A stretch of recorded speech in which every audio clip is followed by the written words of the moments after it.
Welcome. My name is Thorin Tritter. I am the Museum and Programming Director at the Holocaust Memorial and Tolerance Center located in Glen Cove, New York.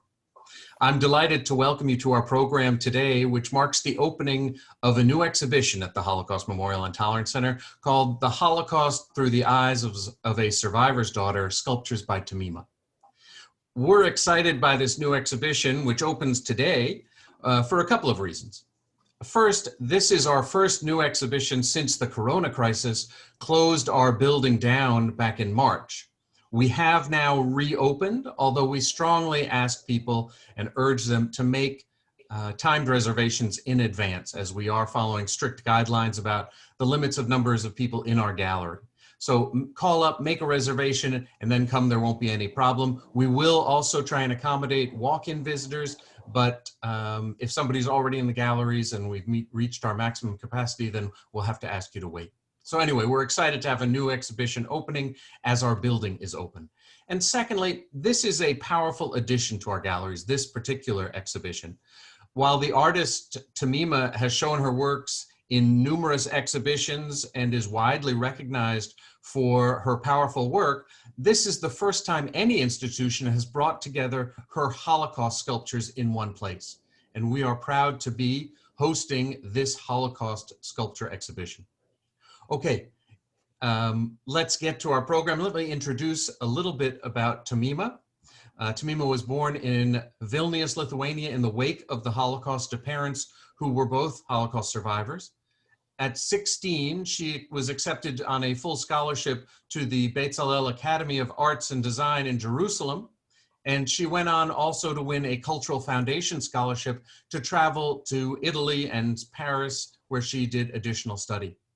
She moved later on to New York City, initially working from a studio in Soho, and then came out to Long Island, where she continues to work today. Tmima has shown her work in hundreds of exhibitions in Israel, in Europe, and in the United States. She's got her art from her work is in the collections of a number of museums here on Long Island, and we're delighted to have her with us today. Tmima, welcome. Thank you for being part of this program. Yes, what would you like to know? I thought we might have just a discussion where we could talk a little about, and you could share some of your experiences, some of your approach to art, and talk about some of the pieces in particular. So maybe we could start, Tmima, just by, could you tell us a little about where you grew up and your background? I was born in Lithuania, in Russia, and age 8, moved with my mother to Israel. Then I grew up close to a religious town like named Brak, and then I went to Jerusalem, and that was my place, and that would always be my place, the academy, and that's where I stayed until I left to Europe. And so you said at age 16 you went to the Bezalel Academy, is that right? Yes, that's when I was admitted. So you already knew by then that you were interested in art and wanted to be an artist, is that and what made you want to become an artist? Well, it was no other way I could think or do anything. That was like breathing, like you have no choice about breathing. So I was the youngest student. You know, everybody knows you can get accepted without different degrees from the university and finishing the army, of course. But I was the only first one to ever admit at that age. And a year after me, they changed the rules, so I'll keep that. And it was heaven. It was like being in heaven all day, every day. It was just incredible for me. What kind of art, what kind of media did you originally work with when you were studying there? There was paintings and drawings. Especially was specialized in drawings. I love drawings. I think that's really how I entered with drawings. I would draw anything, anybody. I would draw people usually, or anything I could just draw. And that was my main thing, was drawing. And then the rest of it. Sculptures too. I got big mark in sculptures. So some of your early work was not Holocaust related, is that correct? When did you start working on Holocaust themes? I think the Holocaust was always there, everywhere, even in the drawings, but especially in the paintings, definitely. couldn't separate yourself. But I know you don't only do Holocaust work, is that correct? No, I do all kind of work. I do all kind of sculptures. If it's iron, a lot of welding, or just found objects, or just also Holocaust and others. So whatever I need at that time. I'm going to put up some slides of some of your sculptures, your Holocaust sculptures, and ask you to talk a little about them. But let me also at this point encourage any of the viewers out there who have questions for Tmima to post them using the Q&A function of Zoom, and I'll post them and make sure Tmima gets a chance to respond to some of your questions if you have them. But so Tmima, you started working on some Holocaust sculptures, and I know we originally planned to open this exhibition back in March, but Corona caused us to delay those plans. But I know you've been continuing to work during this Corona crisis. And can you tell us a little about what you've been doing over the last 9 months when Corona shut us all down? Well, it was like from morning to night, 7 days a week. Wonderful, actually, in a way, because all you want to do is be in the studio. So now you're there. You don't have to go anywhere. So you can lock yourself up and just not be interrupted with nothing. But not only Holocaust. It worked well for me. You know, you didn't want to go and get anything, but I always like to be in the studio 24/7. So that was like great. But you can't do Holocaust sculptures 24/7, right? I mean, that has to be draining. Well, it's in your, physically not, but it's in your head. So you work also in your head beside on the piece. Okay, let me put up our first slide of one of the pieces from the show that you're doing. This is Transport. And I think, yes. Tmima, you can see this image as well, right? Yes, very well. Yeah. So can you tell us a little about, I know that you don't like to kind of hand feed the viewer and tell them what to get from it. I'm more interested in what's it made from, what was the process of making it, what inspired you? Can you tell us a little about that? Yeah, what inspires me is in my head. I'm not always conscious of it. I just start working and it's there, and then it develops. And I usually go, let's say I start something 10 years. And 10 years later, since I changed, and I see the sculpture different, I would change something in the sculptures if I feel like it. I would usually I make it better and more simple. But I like to work on my sculptures again. I know you've told me that you believe in creative destruction. Was that the term that you used with me? That to reassess your sculpture and be willing to change it and alter it and destroy it and then remake it. It's more like you wake up one morning and you look at this sculpture and you say, you know what, I think I can do better. I think I can do so much better. And then you take it and you work on it as long as you need. It could be months, it could be half a year. And then you say, okay, I'm done. And usually these days when I feel like I'm done, I'm really done. After all this time and changing it constantly with myself, I'm done. And so talk to us about this Transport sculpture. I know this is one that you did and then you redid and redid again. What are some things that you changed and what motivated you? In this particular one, the figures didn't have the background, the wall. I didn't have the guy on the left, just they were there and the storm. And then I felt like I needed a dark background, for example, for them. So I found this old door and I said it will be perfect. And then I always have the outsider because it connects to us. Otherwise it will be just the confined and nothing else. So it's us getting into the piece and seeing it your way. What is this made out of? I make them out of wood and fabric, and I rope them around. Then I use the welding to burn them. And if I kind of destroy it too much, I start over in layers. They're always layers until it looks right for me. Putting it on, taking it off. I know that I don't have an image of it, but you put oftentimes you put material on the backside of these, almost like a whole additional message or a whole additional component of the sculptures. Is there something on the back of Transport? Well, a year ago, I said to myself, why they're stuck behind against the wall? Why they're not four-dimensional? So I have tons of letters from home that my mother and my brothers wrote to me, personal letters, and all kind of statement that I would like to make. So I took the back and I make unbelievable collages out of it. Could be pieces of the Holocaust and could be letters and just interesting collages that means something towards the front. So each one has something that would explain or help the front in a way for people. But for me, it's another artwork in the back. Let me show a second image of a different piece that you created that's in our exhibition.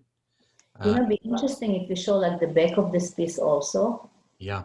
So like, I don't know if you have it, but there's possibility, but every piece from now on in exhibition and everywhere has a back. It took me 2 years. That would be very interesting.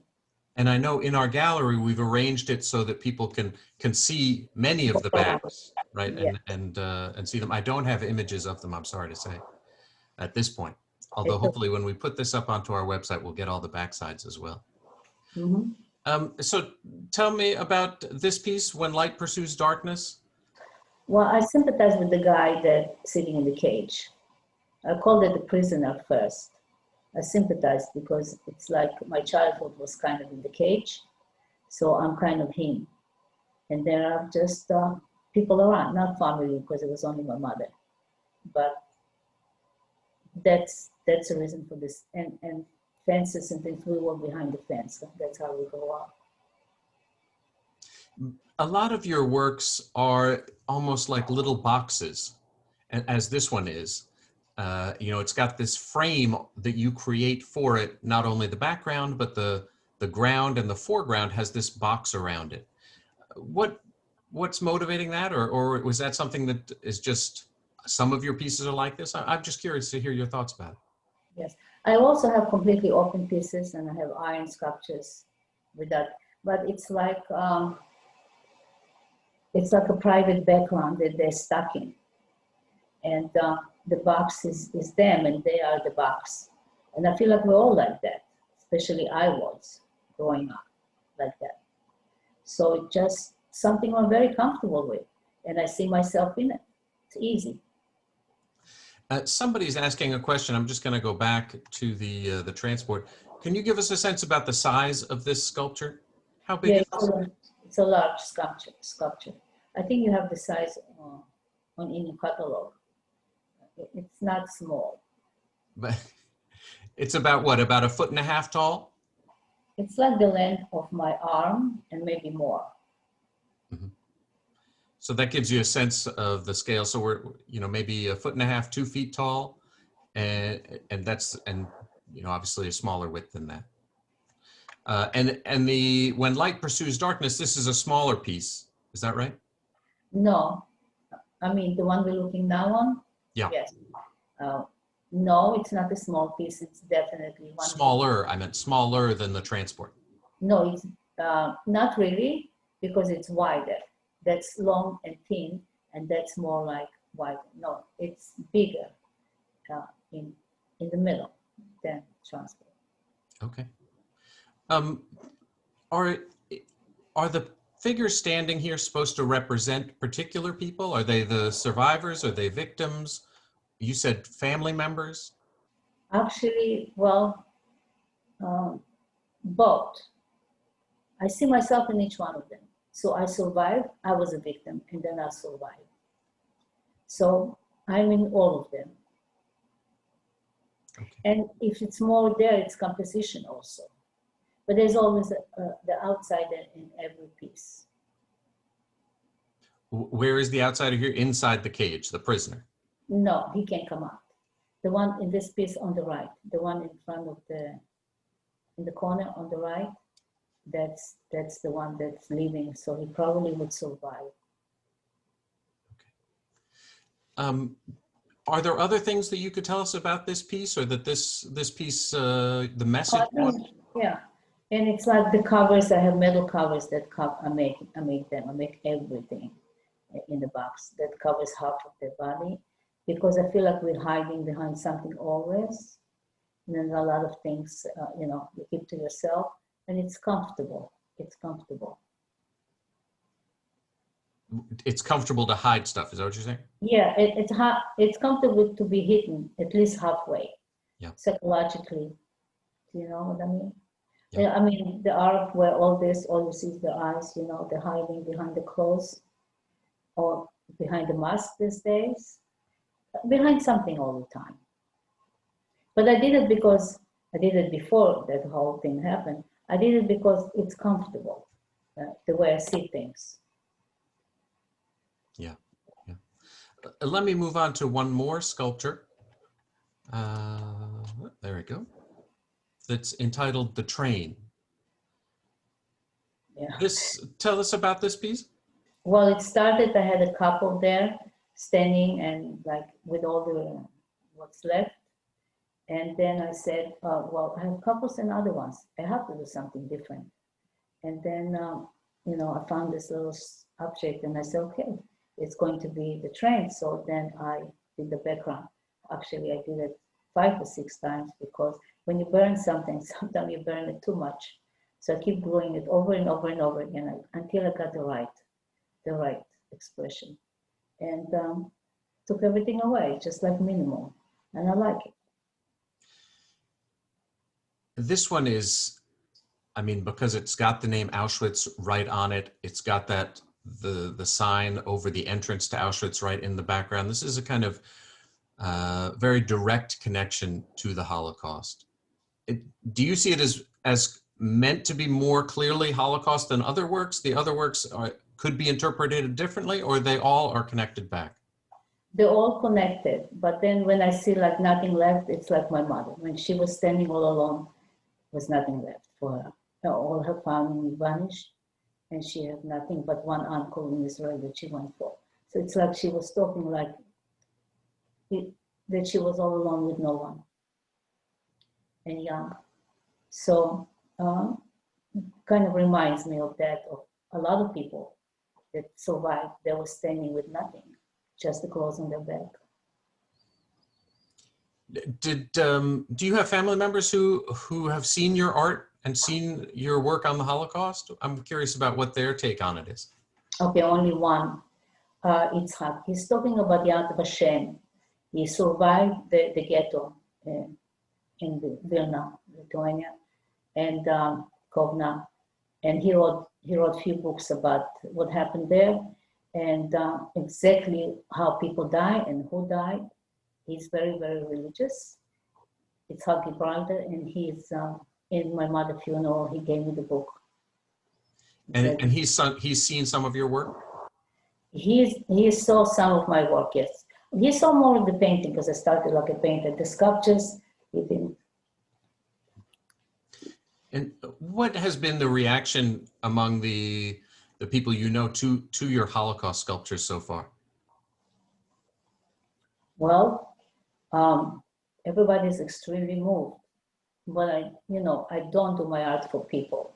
I do it because I have to do it to survive mentally. So I can't breathe without it. And then they find a whole other world, whatever they find when you show them in the exhibitions and everything. The response is interesting. Is there some message that you want viewers of your work to get? Or as you say, is it more about just your processing this material? No, just like never again, So you have to watch it because it's happening already and happening to other people and to all kinds of people, not just Jewish people. So they should live their life knowing that this is the worst. And you have to be careful so that doesn't happen again, especially to you. And that message comes across through your art, and it's somehow interpreted differently in people's brains than if they're, I don't know, hearing a lecture or watching a movie. What's different about seeing it in art?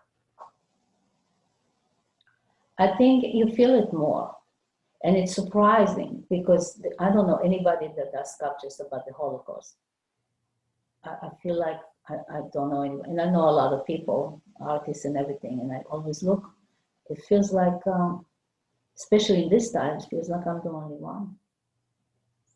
If anybody finds something like that, please let me know.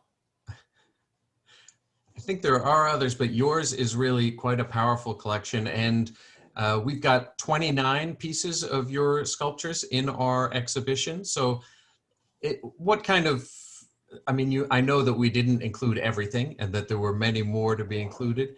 But do you think that the 29 we have represents a good spectrum of your Holocaust work? Definitely represented. And I also want to say, I don't repeat myself. Each piece is just one of them. And if I start a sculpture and say, oh, I did it already before, I stop. And I do it differently. Because each one should be just one. The message goes again, but in a different way. Yeah. Well, I want to encourage people to come and see the exhibition in person.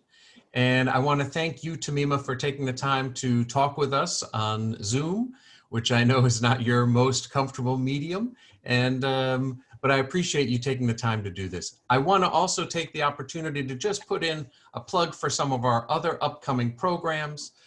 So this coming Wednesday at noon, I'll be leading my next Curator's Corner, which is a virtual program I've been doing since our building closed back in March about particular objects in our collection. And I'm going to be talking about a photograph that is from the Canada Warehouse in Auschwitz.